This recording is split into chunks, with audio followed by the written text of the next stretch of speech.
নমস্কার বন্ধুরা, টলিপাড়ার সবথেকে গরম খবর, ভাইরাল মুহূর্ত আর আপনার প্রিয় তারকাদের অজানা গল্প সবকিছু একসাথেই পেতে চোখ রাখুন একটাই জায়গায়, টলিটুন। আমাদের ব্লগার সায়ক ইনি যেখানেই যাক না কেন সেখানে কিছু না কিছু গন্ডগোল হয়, আর ইনিও রেডি থাকে সেটা নিয়ে ভিডিও করে ফুটেজ পেতে ও ইনকাম করতে। রেস্তোরাঁ বিতর্কে অভিনেতা সায়ক সোশ্যাল মিডিয়ায় তীব্র প্রতিক্রিয়ায় মুখ খুললেন টলিউডের একাধিক তারকা। একটি রেস্তোরাঁয় খাবার নিয়ে বিতর্ক ঘিরে এবার সোশ্যাল মিডিয়ায় তুমুল চর্চার কেন্দ্রে অভিনেতা সায়ক চক্রবর্তী। অভিযোগ, রেস্তোরাঁয় ভুলবশত গোমাংস পরিবেশন করা হয়েছে বলে দাবি করেন তিনি। এই ঘটনাকে কেন্দ্র করে এটি ভিডিও ভাইরাল হওয়ার পর থেকেই নেট দুনিয়ায় শুরু হয়েছে জোর বিতর্ক। ঘটনাটি ঘিরে নানান প্রশ্ন তুলেছেন নেটিজেনদের একাংশ।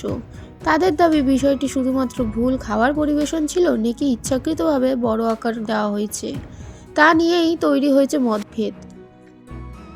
কেউ কেউ আবার বলছেন পুরো বিষয়টি সোশ্যাল মিডিয়ায় রিচ বাড়ানোর কৌশলও হতে পারে, যদিও এই দাবিগুলোর কোনো স্বাধীন যাচাই এখনও সামনে আসেনি। এতই যখন সমস্যা, তাহলে আপনি একজন হিন্দু হয়ে রেস্টুরেন্টে একই হাতাখুন্তিতে বিফ ও মটন দুটোই রান্না হয়, সেই রেস্টুরেন্টে খেতে গেলেনই বা কেন? আর পুরো প্লেট খেয়ে নেওয়ার পরও নাকি সে বুঝতে পারেনি যে বিফ ছিল।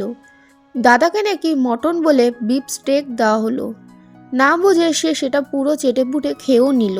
এরপর হঠাৎ এনার মনে হলো এটা মটন নয়, বিফ ছিল।